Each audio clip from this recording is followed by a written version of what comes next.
Here with Joe Hoyt. We're in Denver, Colorado as the Cowboys played the Denver Broncos. I think a football game took place in this field out there, but the Broncos beat the Cowboys 44-24 on a Sunday afternoon. It was a beautiful day. We were coming to the stadium. You were just loving the mountains and the sky and the sun, and then we had to cover a football game. Yeah, then we had to cover a football game where the Cowboys once again had a bad performance. Let's just say that 44-24, and I think some of the things that are most concerning moving forward about this Cowboys team is the trend about how bad their defense was. I thought maybe they turned a page last week. Maybe I was being naive. And to be fair, they were definitely undermanned today. They had two backup safeties starting.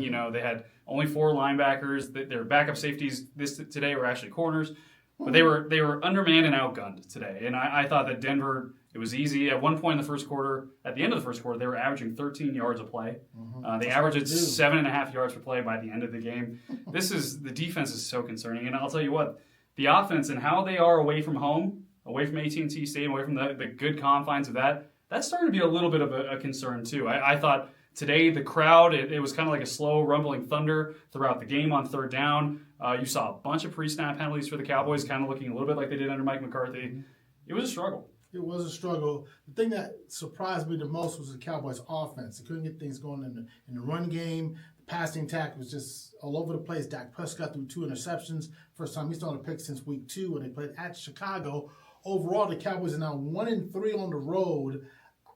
It baffles me why they've played so bad on the road. Now, they had some high-scoring games at home, and the tie with Green Bay and those kinds of things, and they knew this was going to be a nosy place. Yeah. They knew it, so there's no excuse. But they are struggling, and we've talked about this for the last 2 weeks. They're an up and down team. Yeah, and I think one thing with this offense, too, and they don't want to say it. The Cowboys players don't want to say it. Dak Prescott definitely doesn't want to say it. But when your defense plays like they do and they allow as many points as they do in a hurry, all of a sudden you might find yourself down 14-0 if you're not accelerating on offense.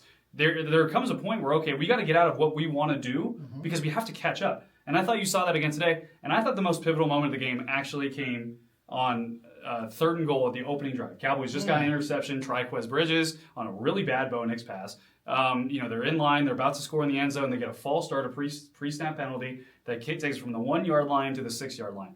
And the play before, Pat Surtain, the reigning defense player of the year, had a pass breakup on George Pickens, hurts his ankle, goes out for the rest of the drive and the next drive too.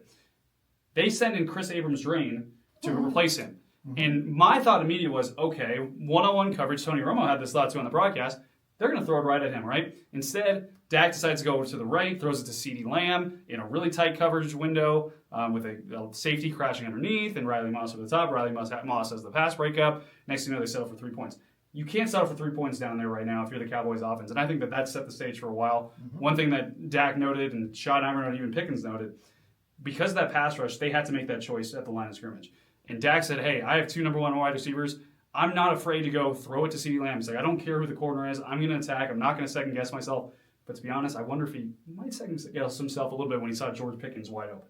One of the things that's interesting from Dak Prescott and Brian Schottenheimer, they each said, okay, Patrick Surtain, who's one of the best corners in the NFL, a player the Cowboys were thinking about drafting years ago, when he's not on the field, do you just target that one particular area of the field that he's not on?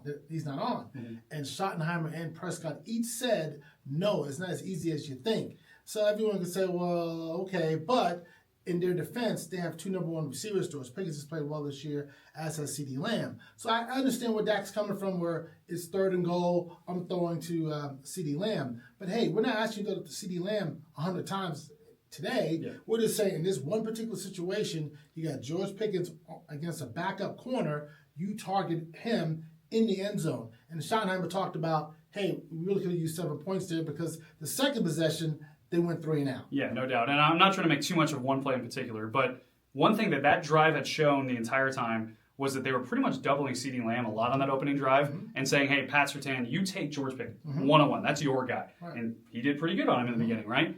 They didn't change that philosophy when Chris Abrams-Drain went there. They still double-covered CeeDee Lamb essentially on that third down. I just think George Pickens would have been you have 2 great options. I get that. I think even amidst those options, though, you have a better option in terms of what the odds are going to be with man coverage, George Pickens, and a guy that always wins, as Dak Prescott said. But ultimately, the game was much more than that. They struggled. This is a team that says they don't know their identity, but I got to be honest with you, Calvin. I think that they might know their identity right now. What's their identity? They're not very good? Dak Prescott said himself, we're 3-4-1. Our identity, inconsistency. An old football coach by the name of Bill Parcells once said, the record says who you are. And this is who this Cowboys team is. They're an up-and-down team. We had talked about this last week. And now they're going to play Arizona. They'll probably beat Arizona, right? And then they got the bye. And then they got to go to Vegas. And they haven't played well on the road. And they might lose to Vegas. Oh, my goodness. You want to know my prediction for the rest of the season? Every other game just switched. They have not had a back-to-back result be consistent this entire season. Mm-hmm. It's win, loss, or tie. And then it switches, and it's baffling. The thing I keep thinking, they've got to have whiplash. I asked Dak Prescott about that, and he's like, yeah, it's not easy to be even keel when your entire team is this every week. Mm-hmm. Hey, we won. This is awesome. Hey, we lost. This is bad. It's hard. It's hard. But this is also part of the general manager and the front office, and this is the team they put together. And the other question after this game was, should they make a trade? It was interesting that Jerry Jones said, I don't think one player can help this defense. Well, duh. Yeah. And I don't blame him for saying that. It was good that he's honest about that. And Brian Schottenheimer, Javian Clowney, a lot of players that you talked to in the locker room said, no, we got a good roster here. I don't know if maybe they're smoking some of the stuff that people smoke out here, but they have a good roster, and I don't think they do. No, I think they believe it, but whether or not they believe it, whether or not it's true, they are running out of time to make it true. This is the middle of the season. Like, we're 8 games in, and it's weird with a 17-game season because there's not really a true middle point. Mm-hmm. We're here. Like, this is, and by this point, you are who you are, right? Unless you make changes. And I think we saw that happen with Washington last week, and this week it didn't really translate. But if they make changes and make trades, I still think there's a glimmer of hope. Do you think there's a glimmer of hope if they make trades? No. I don't think there's any glimmer of hope. For Joe Hoyt. But stay with us. I'm Calvin Watkins. Stay with us at DallasNews.com and buy the newspaper. It's pretty nice sometimes. Hey, we're not inconsistent. We're not? Maybe not. We'll see you next time.